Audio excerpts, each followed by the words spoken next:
à tous les amis, on se retrouve aujourd'hui pour le troisième épisode de notre petite série de l'été, la revue d'effectifs.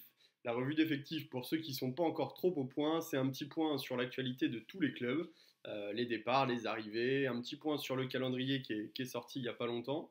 On parle un petit peu de betting avec les premières cotes qui sont tombées pour la première journée.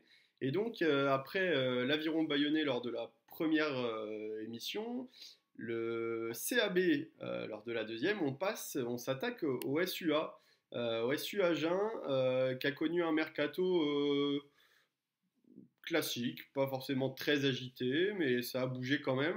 On va commencer tout de suite par les arrivées. On a recruté pas mal du côté d'Agen en Pro D2, avec notamment Walter Desmaisons qui arrive au poste de pilier, tout comme Malino Vanaille et Joël Sclavi. Joël Sclavi qui arrive en tant que Joker Coupe du Monde. Donc Walter Desmaisons qui arrive de Mont-de-Marsan, 27 ans. Vanaille qui arrive de Montauban. Et donc Sclavi d'Angoulême. Trois piliers sont arrivés. On peut noter également l'arrivée de Laurence Pierce, qui arrive de Mont-de-Marsan lui aussi, troisième ligne. Dylan Hayes d'Angoulême qui n'a pas joué beaucoup l'année dernière car il a été blessé. Il vient faire un petit tour du côté d'Agen. Xavier Chauveau et Raphaël Lagarde, la charnière qui n'a pas joué beaucoup ensemble l'année dernière, qui arrive du côté du Racing quand même, c'est pas rien. Jordan Pouletois qui arrive de Béziers. Et puis on peut noter aussi l'arrivée de Julien Janet de Bayonne. Donc voilà, comme je vous l'ai dit, beaucoup de clubs qui évoluaient l'année dernière en Pro D2, si ce n'est les deux joueurs du Racing. Sinon, tout le reste, ça vient de Pro D2.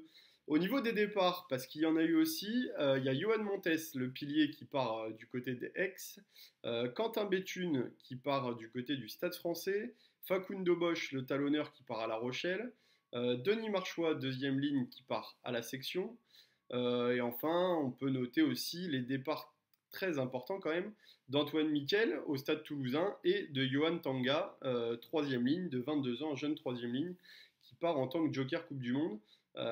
C'était quand même un très très bon joueur, Johan Tanga. Il part au Racing, c'est pas rien. On perd aussi Ricky January, l'ancien, qui joue à la mêlée, 37 ans. On n'a pas conservé Lucas Rubio non plus à la mêlée. Et puis Clément Laporte qui part au Loup, on en parlera un petit peu plus tard du Loup. Mais voilà, l'arrière, l'ailier arrière qui part, enfin surtout ailier, qui part du côté du Loup. Ça nous donne un effectif quand même assez conséquent, tout ça, avec pas mal de joueurs qui seront au niveau, hein. Il y a beaucoup de monde en termes de piliers. J'en ai sélectionné quelques-uns, comme d'habitude. Donc Walter Desmaisons qui arrive juste. Il y a toujours Morgan Felipono, Malino Vanaille, Tetrashvili, Joël Sclavi, Toufélé. Et puis il y a 6-7 jeunes espoirs qui pourront jouer aussi. Donc voilà, du monde au niveau des piliers à Agen, ça devrait pas manquer. Au niveau du talonneur, on a Nguamo pardon, qui est là, et Marc Bartomeu. Ça va être un petit peu juste peut-être pour faire la saison, à voir comment ça tient, mais en tout cas ça risque d'être un peu juste.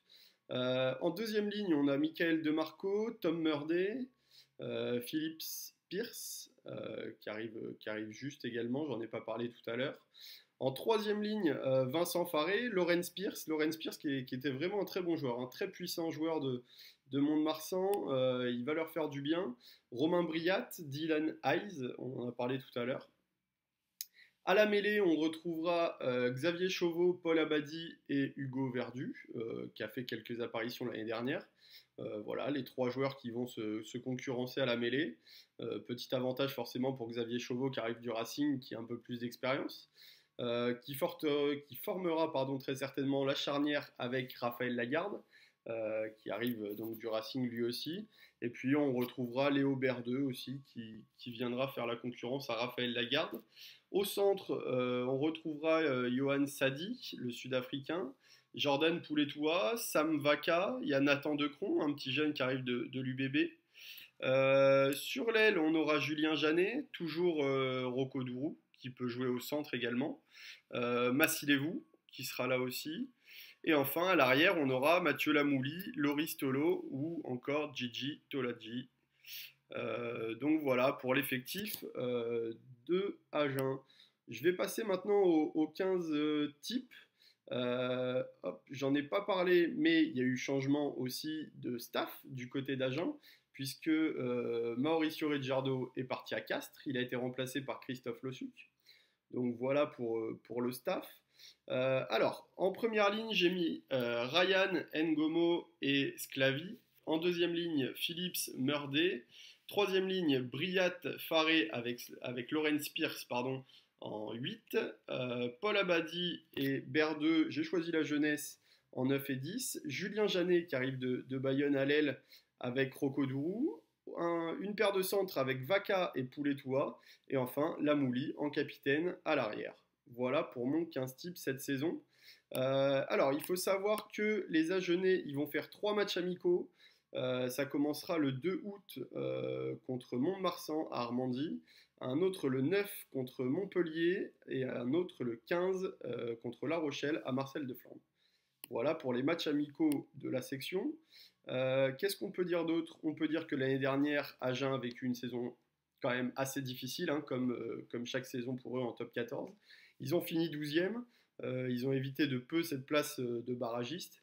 Le premier match, ça sera face à Toulon, et donc les codes sont sortis. Code Parion Web, Agen sera à 2,20, le match nul à 20 et la victoire toulonnaise à 1,50. Voilà pour ce qui est des cotes. Très difficile bien sûr de se positionner tout de suite. Mais c'est vrai que Toulon va arriver avec une sacrée armada cette année, donc attention, même s'ils vont perdre des joueurs pour la Coupe du Monde. On a quelques joueurs internationaux quand même dans cette équipe agenaise.